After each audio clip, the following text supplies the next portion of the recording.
അപ്പോൾ ഈ ഹൈപെക് പ്രൊസീജിയറിൽ 2 ഭാഗങ്ങളാണ് ഉള്ളത്. ആദ്യത്തെ ഭാഗം സർജറി ഭാഗവും രണ്ടാമത്തെ ഭാഗം അതിൻ്റെ കീമോതെറാപ്പി ഡ്രഗിൻ്റെ ഡെലിവറി. കീമോതെറാപ്പി ഡ്രഗ് നമ്മൾ പേഷ്യൻറ്റിലേക്ക് എത്തിക്കുന്ന രീതിയാണ് ചെയ്യുന്നത്. ആദ്യ ഭാഗത്ത് ഇതെല്ലാം ഒരേ ദിവസം ഒരേ ഓപ്പറേഷൻ തിയേറ്ററിൽ വെച്ച് ചെയ്യുന്ന തന്നെ ഒരു സർജറിയാണ്. ആദ്യ ഭാഗത്ത് നമ്മൾ ഓപ്പൺ സർജറി ആയിട്ടാണ് ചെയ്യുന്നത്. വയറിനുള്ളിൽ വയറ് തുറന്ന് ഓപ്പറേഷൻ ചെയ്ത് കാഴ്ചയിൽപ്പെടുന്ന രീതിയിലുള്ള എല്ലാ ട്യൂമർ ബാധിച്ച ഭാഗങ്ങളെയും നമ്മൾ നീക്കം ചെയ്യും. പലപ്പോഴും പെരിട്ടോണക്ടമി എന്നാണ് പറയുന്നത്.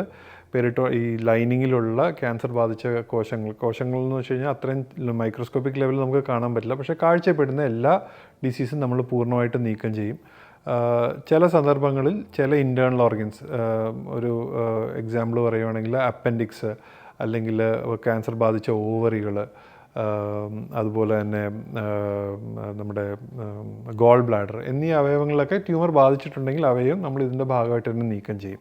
അപ്പോൾ പൂർണ്ണമായിട്ടും കാഴ്ചപ്പെടുന്ന രീതിയിൽ അസുഖം പൂർണ്ണമായിട്ടും എടുത്ത് മാറ്റിയതിന് ശേഷം നമ്മൾ സെക്കൻഡ് പാർട്ടിലേക്ക് മാറും.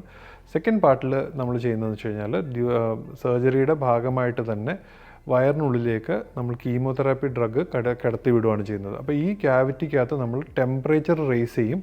ഒരു 42 ഡിഗ്രി ടെമ്പറേച്ചറിലേക്ക് നമ്മൾ കീമോതെറാപ്പി ഡ്രഗിനെ ഹീറ്റ് ചെയ്തതിന് ശേഷം അവ പ്രത്യേക ഒരു മെഷീൻ വഴി നമ്മൾ വയറിനുള്ളിലേക്ക് കടത്തി വിടുകയാണ് ചെയ്യുന്നത്. അപ്പോൾ ഇതിന് പല അഡ്വാൻറ്റേജസ് ഉണ്ട്. ഒന്ന്, നമുക്ക് ഹീറ്റഡ് കീമോതെറാപ്പി കൊടുക്കുമ്പോഴത്തേക്കും നമുക്ക് രക്തത്തിലൂടെ കൊടുക്കാൻ പറ്റുന്നതിനേക്കാളും കൂടുതൽ കോൺസെൻട്രേഷനിൽ നമുക്ക് കൂടുതൽ ശക്തിയോടുകൂടി നമുക്ക് കീമോതെറാപ്പി ഡ്രഗ് കൊടുക്കാൻ പറ്റും. അതോടൊപ്പം തന്നെ ഈ ഹീറ്റ് കാരണം അതിൻ്റെ ഡ്രഗ് പെനിട്രേഷൻ, കാഴ്ചപ്പെടാത്ത രീതിയിൽ മൈക്രോസ്കോപ്പിക് ആയിട്ട് ഡിസീസ് ഉള്ളതിനെ ആ കോശങ്ങളെയും കൂടെ ഈ കീമോതെറാപ്പി ഡ്രഗ് ആ ട്യൂമർ സെല്ലുകളെയും കൂടി നശിപ്പിക്കും.